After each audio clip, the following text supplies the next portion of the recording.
बातें करते हम खेतों की और उसके रखवाली की। हम बीजों की बातें करते उत्तम जल संसाधन की। हम तकनीकी बातें करते फसलों के उत्पादन की। हर किसान का सपना सच हो जीवन सुखद बनाने को। गाँव-गाँव के हर आंगन का प्यारा सा ये दर्शन।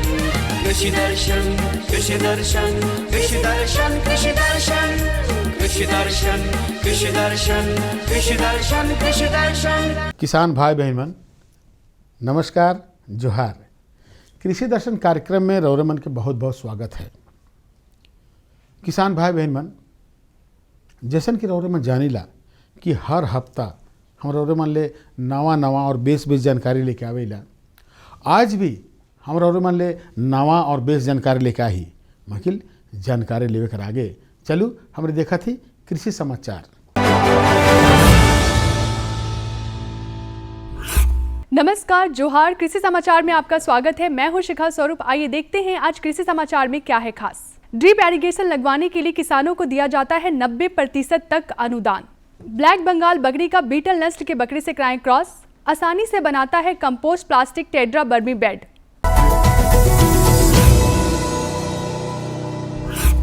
सिंचाई जल की बचत करने के लिए ड्रिप सिंचाई पद्धति बहुत ही कारगर साधन है। राज्य में सिंचाई जल की समस्या को देखते हुए राज्य सरकार योग्य किसानों को ड्रिप एरीगेशन अपनाने के लिए एक योजना के तहत 90% तक अनुदान देती है। हमारे झारखंड में बकरी पालन हेतु ब्लैक बंगाल नामक नस्ल की बकरी बहुत अच्छी मानी जाती है और झारखंड के बहुत से क्षेत्रों में इसका पालन भी होता है। बकरी पालन से बेहतर लाभ प्राप्ति के लिए पशु विशेषज्ञ की सलाह है कि ब्लैक बंगाल बकरी का बीटल नस्ल से क्रॉस कराया जाए तो आने वाली नस्ल ज्यादा लाभकारी सिद्ध होगी। पशुपालकों के लिए सुकर पालन एक बेहतरीन आय का जरिया है। सुकर पालन को कम लागत में ज्यादा मुनाफा प्रदान करने वाला व्यवसाय माना जाता है। इस व्यवसाय से ज्यादा लाभ प्राप्त करने के लिए सुकर के उन्नत नस्ल झार सुक का पालन करना बेहतर होगा। सुकर की ये नस्ल BAU रांची झारखंड द्वारा तैयार किया गया है। झार सुक नस्ल के सुकर बिरसा कृषि विश्वविद्यालय द्वारा विकसित किया गया है। देसी और ब्रिटिश नस्ल टेम बर्थ नामक सुकर से संकरित कर झार सुक नस्ल को विकसित किया गया है। यह नस्ल 8 से 10 महीने में पूरी तरह से तैयार हो जाता है। साथ ही इसकी प्रजनन क्षमता भी अच्छी होती है। एक बार में 8 से 12 बच्चे तक देती है। इस नस्ल के सुकर पालन में व्यय और श्रम की कम लागत लगता है। व्यावसायिक दृष्टिकोण से झार सुक नस्ल के सुकरों का पालन करना झारखंड के पशुपालकों के लिए लाभकारी होगा। कृषि विशेषज्ञ आज किसानों को प्राकृतिक खेती या जैविक खेती अपनाने पर जोर दे रहे हैं, क्योंकि देखा गया है रासायनिक खेती द्वारा एक बार तो उपज ज्यादा मिल जाती है, परंतु दूसरी बार उस खेती की उर्वरा शक्ति घट जाती है। साथ ही रासायनिक खेती द्वारा उपजी फसल में पौष्टिकता की कमी भी होती है। वहीं प्राकृतिक खेती और जैविक खेती में लागत मूल्य कम लगने के साथ ही भूमि उपजाऊ होती है और भरपूर पौष्टिकता युक्त फसल भी प्राप्त होती है, जिससे बाजार में अच्छे मूल्य प्राप्त होते हैं। वर्मी कंपोस्ट बनाने के काम को सुविधाजनक तरीके से करने के लिए किसान प्लास्टिक से निर्मित प्लास्टिक टेट्रा बर्मी बेड की सहायता ले सकते हैं। ये बेड हल्के होने के कारण कहीं भी ले जाया जा सकता है। वर्मी कंपोस्ट बनाने के लिए प्लास्टिक टेट्रा बर्मी बेड एक बहुत ही उत्तम उपकरण है। आमतौर पर किसान कंपोस्ट निर्माण के लिए पक्के बेड का निर्माण कराते हैं, जो इस उपकरण की तुलना में महंगा होता है, साथ ही बहुत स्थान घेरता है। इसके बनिस्पत प्लास्टिक टेट्रा बर्मी बेड बहुत सुविधाजनक होता है। हल्के होने के कारण इसे कहीं भी स्थानांतरित किया जा सकता है। और अब मंडी भाव में अनाजों के वर्तमान भाव जानने के लिए चलते हैं हमारे सहयोगी के पास। धन्यवाद शिखा। दर्शकों, आज के मंडी भाव की जानकारी देने के लिए आज हम आ पहुंचे हैं पंडरा बाजार समिति। दर्शकों, आज हम देखेंगे कि आज मंडी में क्या कुछ है बदलाव। सबसे पहले हम लेंगे चावल को। चावल में परमल चावल का प्रति क्विंटल दर है 3600 रुपये। दूसरे में हम लेंगे आटे को। आटा का प्रति क्विंटल दर है 3200 रुपये। फिर हम लेंगे दाल, अरहर दाल, जिसका प्रति क्विंटल दर है 13500 रुपये। अगले में हम आएंगे सरसों तेल की तरफ।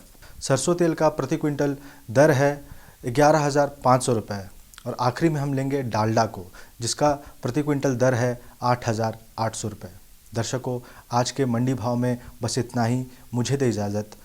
जोहार। कृषि समाचार में आज इतना ही। अगले अंक में फिर मुलाकात होगी कुछ ताज़ा तरीन खबरों के साथ। तब तक के लिए दीजिए इजाजत। नमस्कार, जोहार।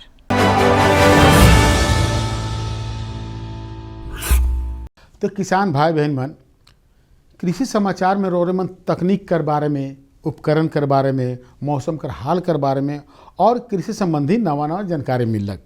एखन बेरा हो जाए एक छोटा सा विराम के। हम विराम के बाद घूर के आवा थी और रोरे मन के जानकारी देवा थी। पीएम किसान सम्मान निधि का लाभ 100% अन्नदाताओं तक पहुंचे, इसके लिए केंद्र सरकार द्वारा कई जिलों के हर गांव में चलाई जा रही है पीएम किसान सैचुरेशन ड्राइव, ताकि कोई जरूरतमंद किसान इस योजना का लाभ लेने से छूट न जाए। इस ड्राइव में हर गांव में जिन किसानों के लिए कैंप्स लगाए जा रहे हैं, वहां पटवारी, थलथी, रेवेन्यू ऑफिसर और कृषि विभाग के अधिकारी इस ड्राइव का होंगे हिस्सा। किसान को किसी दस्तावेज की आवश्यकता नहीं होगी। इसमें सभी गतिविधियां पूरी तरह से पेपरलेस यानी कागज रहित होंगी। इस ड्राइव में मोबाइल ऐप बड़ी मददगार बन रही है। इस ड्राइव को 2 आसान ऐप से पूरा किया जा सकता है। इन ऐप्स के इस्तेमाल में हर किसान को 2 से 3 मिनट का समय लगता है। जिस गांव में पीएम किसान सैचुरेशन ड्राइव चलाई जा रही है, वहां कैंप में आए किसानों की भूमि के सत्यापन के लिए पहला ऐप है farmer field verification mobile app, जिसे पटवारी डाउनलोड और ऑपरेट कर सकते हैं। डाउनलोड के बाद सबसे पहले भाषा का चयन करना है। इसके बाद राज्य सरकार द्वारा दिए गए यूजर नेम और पासवर्ड लैंड रिकॉर्ड्स हैं। जिन किसानों को इस ड्राइव का हिस्सा होने के लिए बुलाया जाता है, उनसे उनका मोबाइल नंबर लिया जाता है और उनके आधार की स्कैनिंग होती है। लॉगिन के बाद किसान का फोन नंबर और उनका आधार विवरण मोबाइल ऐप पर रिकॉर्ड किया जाएगा। एक बार जब किसान और उनकी भूमि का अधिकारी द्वारा सत्यापन कर लिया जाएगा, तो उससे प्राप्त डेटा संबंधित किसान की सहमति के बाद पीएम किसान सैचुरेशन ड्राइव के अगले स्टेप यानी फार्मर कंसेंट कलेक्शन के लिए उपलब्ध होगा।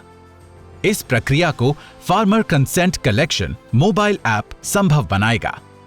इस ऐप को कृषि विभाग के प्रतिनिधियों के द्वारा डाउनलोड और ऑपरेट किया जाएगा।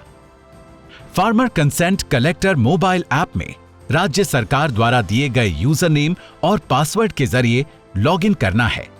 ये ऐप सिर्फ इंटरनेट के साथ यानी ऑनलाइन इस्तेमाल किया जा सकता है। कंसेंट कलेक्शन के 2 स्टेप होंगे, आधार इनेबल्ड ई साइन और आधार इनेबल्ड ई केवाईसी। ई साइन के लिए किसानों को किसी भी कागज की जरूरत नहीं है। इसे वो इलेक्ट्रॉनिकली आधार नंबर डालकर कर सकते हैं। इसके बाद ऐप पर किसानों की सारी डिटेल्स जैसे आधार नंबर, किसान का नाम, कंसेंट स्टेटस, गांव का नाम और खाता नंबर आता है। अगले स्टेप के लिए सीक कंसेंट पर क्लिक करना है, जिसके बाद एक कंसेंट फॉर्म आता है, जिसका उद्देश्य है किसानों से सहमति लेना और पीएम किसान से जुड़े किसानों का डेटा जैसे कि आधार और ई केवाईसी को केंद्र और राज्य सरकार के लिए एक जगह करना। फॉर्म में लिखे विषय को अधिकारी द्वारा किसानों को सुनाया और समझाया जाता है। इसके बाद ई साइन की प्रक्रिया होती है, जहां कंसेंट इलेक्ट्रॉनिक साइन से किया जा सकता है, जिसकी वजह से अब पेपर और उस पर साइन की जरूरत, ओके क्लिक करना है। फेस ऑथेंटिकेशन के समय किसानों के चेहरे पर पर्याप्त रोशनी होनी चाहिए। ऐप पर ओटीपी बेस्ड ऑथेंटिकेशन या फेस ऑथेंटिकेशन के सफलतापूर्वक संपन्न हो जाने के बाद बारी आएगी ई केवाईसी की।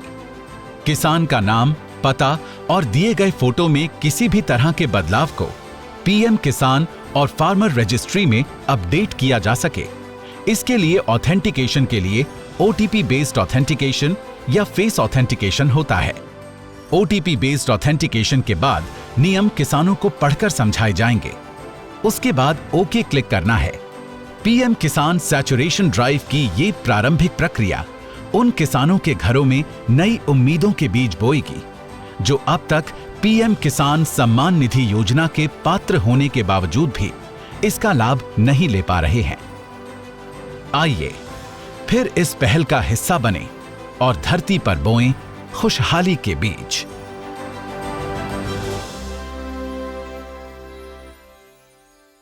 तो किसान भाई बहन मन, विराम के बाद रौरमन के एक बार फिर से स्वागत है।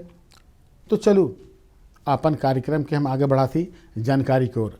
आज का जो जानकारी है वो है गर्मा लत्तेदार सब्जी कर उन्नत खेती और उकर देखभाल कर बारे में, है नहीं। तो किसान भाई बहन मन, रौरमन गर्मा कर जो है लत्तेदार सब्जी कर खेती करीला, ओकर में हो गलक रौरमन के कद्दू हो गलक, करेला हो गलक, है ना, खीरा हो गलक। तो इकर उन्नत खेती और देखभाल के बारे में तो चलू रौरमन के हम सीधे दिखा थी पिक्चर के माध्यम से इकर जानकारी। गर्मियों का मौसम बहुत ही स्वादिष्ट सब्जियों को उगाने के लिए अनुकूल होता है। अगर आप भी ग्रीष्मकालीन सब्जियों की खेती करना चाहते हैं तो आपको वैज्ञानिक विधि को अपनाना होगा। जानकार कहते हैं कि गर्मियों के मौसम में कद्दू, करेला, खीरा जैसी सब्जियों की खेती की जा सकती है। आज हम आप पहुंचे हैं भारतीय कृषि अनुसंधान परिषद और हमारे साथ हैं कृषि वैज्ञानिक डॉक्टर विजय कुमार सिंह। आइए इनसे जानते हैं गर्मा लत्तेदार सब्जियों की वैज्ञानिक तरीके से खेती एवं उनका देखभाल। किसान भाइयों, गर्मा लत्तेदार सब्जी जिसे कद्दू वर्गीय सब्जी भी कहते हैं, जिसमें प्रमुख फसल जो है लौकी, झिंगी, करेला, तरबूज, खीरा, झिंगी, ककड़ी, जो गर्मा के मौसम में होता है। इसे जायद की फसल भी कहते हैं क्योंकि इसको लगाने का जो समय है वो जनवरी से लेके मार्च का महीना तक है।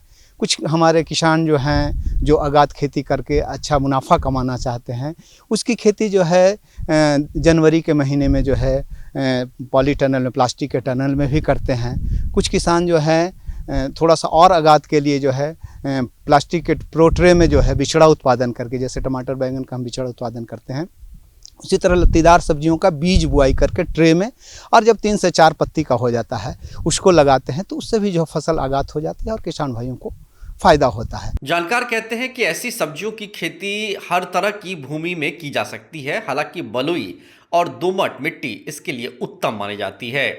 काली और चिकनी मिट्टी में भी इसकी खेती अच्छी होती है। गर्मा लत्तेदार सब्जियों को अगर लगाने की जो किसान भाई लगा लिए हैं या जो किसान अभी लगाना चाहेंगे, बहुत सारे हमारे किसान भाई हैं जो अभी जो है मार्च के महीना में जो है बुआई करते हैं, तो उसके लिए खेत की तैयारी की अगर हम बात करें तो पहली जुताई जो है मिट्टी पलटने वाली हल से करनी चाहिए। उसके बाद 2 से 3 बार जो है देशी हल से या कल्टीवेटर से अच्छी तरह से जुताई करके मिट्टी को भुरभुरा कर लें और समतल बनाने के बाद क्यारी बना के नालियों में जो है बीज की बुआई करें। किसान भाई जब भी बीज बुआई करें तो बीज को उपचारित निश्चित रूप से करना है। बीज को उपचार करने का बड़ा फ़ायदा होता है कि मिट्टी जनित बीमारी जो है उससे बचाव होता है, कीट से भी बचाव होता है। इसका असर जो है आपके उत्पादन पे आता है, आपके फलन पे आता है, आपका पौध में रोग कम लगता है। तो रोग रक्षण के लिए जो है हम लोग जो है इसको जो है बीज उपचार करते हैं। बीज उपचार करने के कई तरीका है। अगर आप रासायनिक से करना चाहते हैं तो कार्बेंडाजिम एक दवा है, 2 ग्राम दवा को जो है बीज में मिला के प्रति किलो जो है और उसका जो है बुआई करते हैं। अगर आप जो है जैविक से करते हैं तो जीवामृत से जो भी है उसका बीज का शोधन करके उसके बाद जो है बीज की बुआई निश्चित रूप से किसान भाइयों को करना चाहिए। सिंचाई की अगर बात करें तो इनमें आवश्यकता अनुसार ही सिंचाई करनी चाहिए। इस बात को विशेष ध्यान रखना चाहिए कि सूखी मिट्टी में बीजों की बुआई नहीं करना है और ना ही बुआई के तुरंत बाद सिंचाई करना है। इससे बीजों का अंकुरण ठीक से नहीं हो पाता है।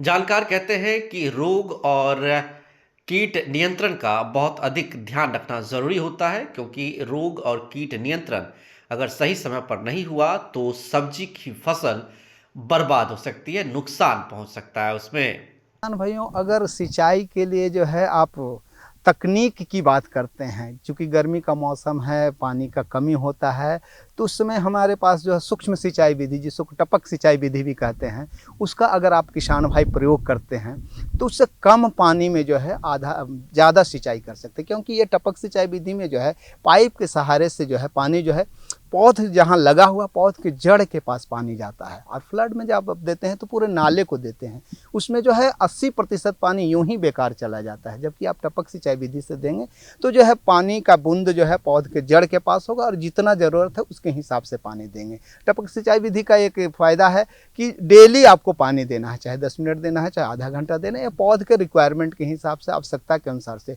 तो किसान भाई टपक सिंचाई विधि का अगर प्रयोग करते हैं, तकनीक का अगर प्रयोग करते हैं तो बहुत ही फ़ायदा है, पानी की बचत भी होगा। इसके साथ साथ जो है आप जो है प्लास्टिक मल्च अगर कर देते हैं तो उससे भी आपकी पानी की बचत होता है। चूँकि ये प्लास्टिक मल्च से जो कवर कर देंगे तो जो है क्या है कि पानी का जो है वाष्पीकरण कम हो जाएगा, तो उसमें भी जो है आपका खेत में नमी ज़्यादा दिन तक बना रहेगा और किसान भाई जो है कम पानी में जो है अपनी फसल की अच्छी पैदावार ले सकते हैं। कृषि जानकार कहते हैं कि गर्मा लतेदार सब्जियों की खेती तभी अच्छी होगी जब खरपतवार नियंत्रण सही तरीके से हो। अच्छी पैदावार के लिए समय समय पर क्यारियों से खरपतवार निकाल ले, इससे पौधों की बढ़वार भी अच्छी होती है, वहीं कीटों का प्रकोप भी कम होता है। किसान भाइयों, जब भी आप फसल को लगाएं तो फसल में जो है आपको जो है नियंत्रण करना है कीट से, रोग से, उस पर विशेष रूप से आपको ध्यान देना चाहिए। उसके लिए जो है जब फसल तैयार होता है, जैसे ही 3 से 4 पत्ती का होता है, तो इसमें कीट का प्रकोप बहुत ज़्यादा आता है, जिसको रेड पंपकिन बीटल कहते हैं, लाल भृंग के नाम से भी कहते हैं। ये जो है फसलों को बहुत ज़्यादा नुकसान करता है। शुरुआती दौर से ही जैसे ही मुलायम पत्ते निकलते हैं उस पर वो जो है पत्ती जो है इसका दोनों खाता है, वयस्क भी खाता है और छोटा जो है वो भी जो है फसलों को नुकसान करता है। जो वयस्क है वो कीट है, वो जो पत्तियों को जो है खुरेद के खाता है, उसका पत्ती को खा जाता है और देखिएगा एकदम छेद छेद सा हो जाता है। और नीचे जो ग्रब जो रहता है वो जो जड़ के पास जो है तना को जो खाता है, जिससे जो पौध को नुकसान होता है। इसके लिए किसान भाइयों को हम सलाह देते हैं कि अगर आपके पास लकड़ी पे खाना बनाते हैं तो उसका राख में जो है अगर महकने वाला कोई चीज़ आप मिला लेते हैं या केरोसिन थोड़ा सा मिला लेते हैं और उसके बाद जो है पत्तियों पर भुरक देते हैं तो उससे जो है ये कीट जो है थोड़ा सा भागता है। अगर रसायन की बात करें तो जो है आजकल नीम आधारित बहुत सारा जो है कीटनाशक आ रहा है, उसका जो है किसान भाई जो है 2 ml प्रति लीटर के हिसाब से अगर इसका छिड़काव करते हैं तो लाल भृंग जो है कीट है उससे जो है किसान भाइयों को नुकसान से बचाव हो सकता है, किसान भाई इससे फ़ायदा उठा सकते हैं। तो किसान भाई बहन मन एखन रोरे मन गर्मा लतेदार सब्जी कर खेती के बारे में जान ली। अब है मिर्च कर उन्नत खेती और उकर प्रभेद कर बारे में जानकारी है ने। अब देखो रोरे मन मिर्च कर खेती करीला, अब उकर प्रभेद कर बारे में जानना बहुत जरूरी है। काले कि मिर्च कर कई किस्म होवेला है नहीं, तो इकर अगर जानकारी चाहिए तो चलू हम रोरे मन के सीधे लेके चलत ही, हमारे के जो विशेषज्ञ हैं उनकर से जानकारी दिवा देवत ही। किसानों को समर्पित कृषि दर्शन एक ऐसा कार्यक्रम है जिसमें कृषि जगत से जुड़ी तमाम जानकारियां देते हैं जो आपके लिए काफ़ी लाभदायक साबित हो सकती है। किसान भाइयों बहनों, कार्यक्रम के इस भाग में मिर्च की उन्नत खेती एवं उनके प्रभेद के बारे में जानकारी प्राप्त करेंगे। इस बारे में बताएंगे ICAR प्लांडू के कृषि वैज्ञानिक डॉक्टर P भावना। मिर्च ऐसा क्रॉप है कि आप साल भर कर सकते हो। जैसे अभी हमारा समर सीज़न शुरू हो जाता है तो समर में आपका जो सिंचाई का व्यवस्था ठीक ठाक होना है। अगर आपका सिंचाई अच्छा रहेगा तो तब आप मिर्च का खेती समर के लिए सेलेक्ट कीजिएगा, क्योंकि समर सीज़न में आपका जो डिसीज़ और पेस्ट अटैक भी थोड़ा कम रहेगा। जैसे आप खरीफ में करते हैं तो बहुत डिसीज़ और पेस्ट का रहता है, अटैक रहता है। तो अगर कंपेयर करेंगे तो समर में थोड़ा कम रहता है, तो आपका जो पेस्टिसाइड का यूज़ भी कम रहता है इसमें। तो आप जिस खेत को चुनना चाह रहे हैं उसमें आपको मिट्टी को अच्छा से हल से अच्छा से 2-3 बार चलाना है और जो अच्छा से सड़ा हुआ जो खाद जो होगा, गोबर खाद जो मिलता है, वो 25 टन प्रति हेक्टेयर में उसको डालना है। एग्रीकल्चर लाइम भी डालना है क्योंकि हमारा मिट्टी आम्लीय मिट्टी है। लगभग 4 से 5 क्विंटल प्रति हेक्टेयर डाल के अच्छा से मिला देना होगा हल के साथ। और करंज केक अगर उपलब्ध है तो ये भी रिकमेंड करते हैं 10 क्विंटल प्रति हेक्टेयर करंज केक के भी डाल के पूरा अच्छा से जुताई करके ये मेड के जो हम लोग मेड बनाते हैं रिज और फर्रो मेथड में लेआउट डालना पड़ेगा। लगभग आपको 15 to 50 सेंटीमीटर का स्पेसिंग लेके जाना है अगर ओपी है तो। अगर हाइब्रिड है तो लगभग 40 से 30 तक आप ले सकते हैं प्रति सेंटीमीटर पौधा दूरी और रो टू रो दूरी। और मल्च का व्यवस्था जरूर कीजिएगा और इसके साथ ड्रिप का सिंचाई होगा तो हमारा जो समर का जो पानी का जो कमी का जो प्रॉब्लम है, इसको हम लोग अच्छा तरह से मैनेज कर सकते हैं, क्योंकि बूंद बूंद पानी जो है वो वेस्ट नहीं होता है, पूरा जड़ के साथ ही जाता है, जड़ के पास ही पहुंचाता है। इसमें हमारा पानी का भी बचत होता है और जो मिर्च का जो पौधा का ग्रोथ भी बहुत अच्छा से होता है। तो ये सब सावधानी लेके हमको मिर्च का रोपाई करना है। जो सोइंग हम लोग बोलते हैं प्रो ट्रे, जो वैज्ञानिक खेती में हम लोग बोलते हैं प्रो ट्रे को लेके, उसमें पहले आपको बीज का सोइंग करना है और लगभग 100 ग्राम प्रति हेक्टेयर इसका बीज का सीड रेट रहता है। और इसमें कोकोपीट और वर्मी कंपोस्ट 1:1 रेशियो में डालिएगा और नीम केक भी होगा, तो जो नीम का खली बोलते हैं इसको भी इसके साथ मिक्स करके डालेंगे, तो आपका जो पौधा का जो ग्रोथ भी अच्छा होता है। जो भी फफूंदी जैसे डैम्पिंग ऑफ हो गया, जो जर्मिनेट होने के बाद आता है, वो सब डिसीज़ को हम लोग कंट्रोल कर सकते हैं। और सीड ट्रीटमेंट भी करके, जैसे बैविस्टिन है या कार्बेंडिज्म हो गया, हमारा एस्पेरिजिलस हो गया, ट्राइकोडर्मा हो गई, इसके साथ हम ट्रीटमेंट करके इसमें हमको सोइंग करना चाहिए। हमारा जो पौधा है 20 से 25 दिन में तैयार होता है, फिर उसके बाद आप मेन फील्ड में ट्रांसप्लांटिंग कर सकते हैं। मिर्च की रुपाई के बारे में बताया, सिंचाई के बारे में ही बताया। अगर किसान भाई जानना चाहे किस्म के बारे में, इनके प्रभेद के बारे में, तो किस तरह से वो किस्म का चुनाव करें? मिर्च में आपको 2 तरह का है, वेजिटेबल पर्पस है और स्पाइस पर्पस है। तो आप कौन सा किस्म लेना है ये इसके ऊपर डिपेंडेंट है। आप अगर वेजिटेबल पर्पस में ले रहे हैं तो वेजिटेबल का जो प्रभेद है उसको ले सकते हैं, और स्पाइस में जा रहे हैं तो ज़्यादा वो जो पंजेंसी जो ज़्यादा होता है उसको सेलेक्ट करना है। तो झारखंड में दोनों तरह का खेती होता है।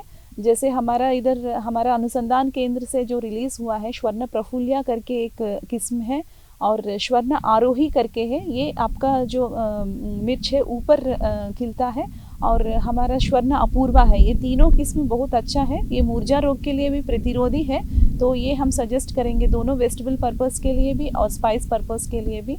और हमारा एक है ज्वाला करके है और भाग्य लक्ष्मी करके है। ये दोनों आपका जो है वायरस के लिए प्रतिरोधी है। तो आप अपना एरिया में अगर वो वायरस का प्रकोपन ज़्यादा है तो उसके अनुसार आपका जो प्रतिरोधी किस्म है वो लेना चाहिए। अगर मूर्जा रोग है तो उसका प्रतिरोधी किस्म को सेलेक्ट करना चाहिए। तो मैम उचित समय क्या होगा लगाने का? जैसे अभी आप सोइंग कर लेंगे प्रोट्रे में, जो मैं बता रही थी आपको 98 या 106 वेल वाला जो प्रोट्रे मिलता है उसमें सोइंग करेंगे तो मार्च का एंड तक आपको जो पौधा है रोपाई के लिए तैयार हो जाएगा। उसको आप तब तक अपना मेन फील्ड तैयार करेंगे, जैसे मैंने पहले बताया, तो मेन फील्ड तैयार कर लेंगे, फिर उसमें आपका रोपाई हो जाएगा। अप्रैल के बाद आप थोड़ा थोड़ा सिंचाई दिन भर माने दिन में एक बार आपको ड्रिप का चलाना पड़ेगा। फिर उसके बाद आपको लगभग 30 से 40 दिन में आपका फ्लावरिंग और फ्रूटिंग शुरू हो जाएगा। तो इसके अनुसार आपको जो भी खाद भी डालना है, जैसे फर्टिलाइज़र हो गया 100:60:50 वाला, जो NPK नाइट्रोजनी, फॉस्फोरस और पोटैश का रेशियो है, बेसल डोज है, ये डालना है। और उसके बाद 19-19-19 का जो भी स्प्रे अगर कर पाएंगे, तो जैसे फ्लावरिंग और फ्रूट सेटिंग के टाइम में अगर कर पाएंगे तो वो भी बहुत अच्छा बात है।